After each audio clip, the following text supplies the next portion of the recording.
Special Envoy, welcome.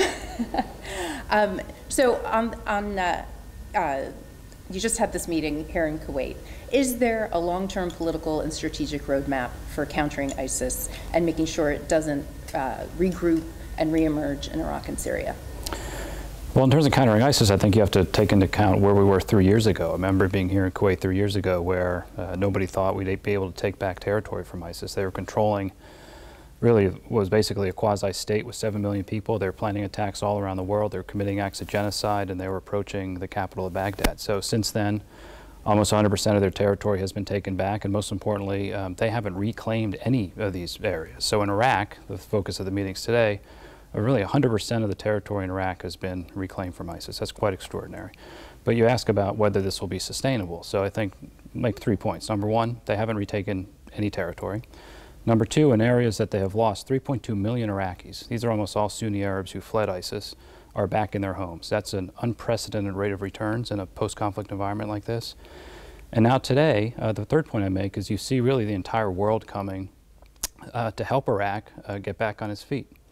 And the underpinning of this is an initiative of the Iraqi government with the World Bank. So they have put out to the world, just Monday here in Kuwait, their 10-year vision. It's a 10-year plan of reconstruction investment, and the foundational kind of landmark event here to get this started is today. This is just this is not the end of the road. It's really the beginning of the road of a 10-year process of recovery, but I think it's an encouraging start. But at the same time, Secretary Tillerson announced, I think it was $200 million for newly liberated areas in Syria, but none for the newly liberated areas in Iraq. So how does that play into that strategy? Well, we're the #1 contributor to humanitarian aid in Iraq. We're the #1 contributor in stabilization assistance in Iraq. We're the #1 contributor in military support in Iraq. A lot of our support is still in the pipeline. So, of course, we have a budgetary cycle of the way these things go. But we also announced yesterday, Secretary Tillerson announced an important signing of the Iraqi Minister of Finance with the Exim Bank, about $3.3 billion to support financing for U.S. companies to do business in Iraq. And U.S. companies in Iraq are doing quite well. I mean, General Electric helps provide for almost 60% of all the electricity generation in Iraq. So, look, this is going to be a long-term effort. The one point I want to make out of the conference here, because I've read some stories about, well, this is just a one-day event and they have to try to raise $10 billion. That's not the case. Iraq put out a figure on Monday here that they need about $80 billion over the next 10 years to help finance their reconstruction. They also made very clear that most of their reconstruction assistance will come from their own budget, their own reform process, working with the IMF, working with the World Bank to reform their own mechanisms. So they're really not asking for handouts, they're asking for a hand up to get themselves moving. And I think so far, of course the meeting is still going on here right down the hall, I think so far the responses have been quite encouraging. So what do you think the game changer has been in the progress you've made against ISIS in Iraq and Syria? What was the key to it?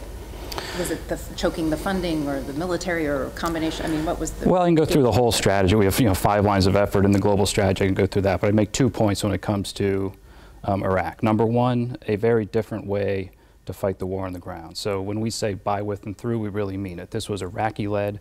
The Iraqis did the fighting. The Iraqis cleared their cities. It was the Iraqis who then held the cities and held the ground. The Iraqis working with local communities. U.S. forces, coalition forces were behind helping them and assisting them. We were not doing the fighting on the ground. And I think that model has actually proven to be quite effective. Number two, we did an awful lot of diplomacy, and a lot of it behind the scenes, but not only to get the whole world organized to combat ISIS globally, to fight their networks, the finances, the foreign fighters, but also to have the region engage with Iraq. So some of the biggest contributors here just down the hall today, really quite amazing. Turkey, one of the biggest contributors today, $5 billion of reconstruction assistance to Iraq. Saudi Arabia, Qatar, UAE, Kuwait, of course, with $2 billion. If you add all that up, it comes to a little less than $10 billion or so. UAE announced a fairly extraordinary private sector investment of $5 billion for an Iraqi housing project outside Baghdad. So this engagement from the region was really not happening some years ago. And I give credit really to Prime Minister Abadi and his government. I mean, they reached out to the region and they helped to build some bridges that had been closed. So Saudi Arabia, you use the word game changer, I don't really use that word too often, but Saudi Arabia, for the first time in 30 years, reopened its borders with Iraq. a few months ago, direct flights from Saudi Arabia into Iraq for the first time in 30 years. And then you saw the investment the Saudis are just making now in Iraq. So those are the types of shifts that are quite important and that we want to try to encourage to make sure that the defeat of ISIS is enduring. So ISIS may be down and out in Iraq and Syria, but not so much in places like Libya, West Africa, Afghanistan. So how are you going to replicate the success you've had to date in those places? Is it a similar model, or does it change with the environment? It's a great question. So each region is different, and we look at this very carefully. I mean, every single day, 24/7, we're looking at how the networks are emerging, where people are moving, how they're getting money. So the one thing we have to do, of course, ISIS tries to be a global network. That's what makes it different than kind of other terrorist organizations. It's a kind of metastasized global network. And so what we had to do is build a global network to fight the network. So yesterday here, just in Kuwait, we had now 75 members of our coalition. Philippines joined just yesterday. So one of the largest coalitions in history, united to work together against this threat. And that's the counter ideology, the counter messaging, it's the counter financing, it's the counter foreign fighters.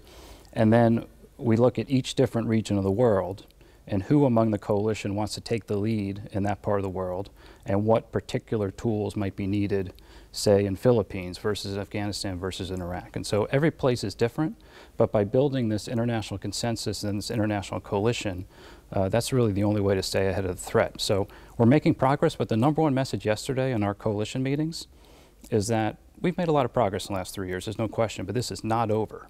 And that was the point from almost every delegation we heard yesterday, this isn't over.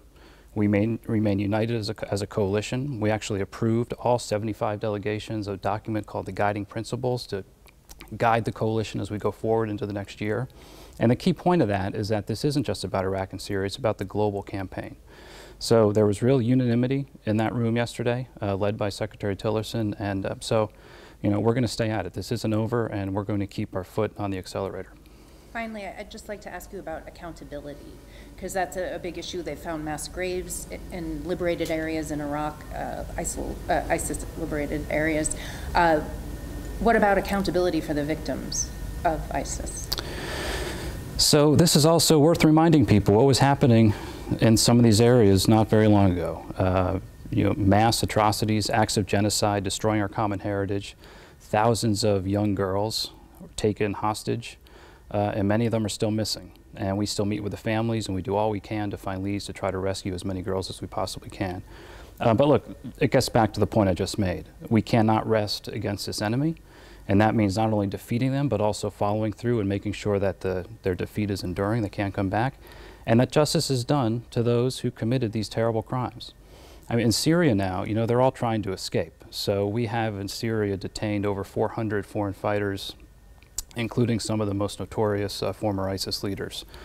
And we're going to make sure that they can never get out. And we're working with coalition countries and partners, if they happen to be their citizens, about how they're going to be prosecuted, how they're going to be handled. This is a very difficult issue within our coalition. But we are very much determined that justice will be done for these terrible crimes.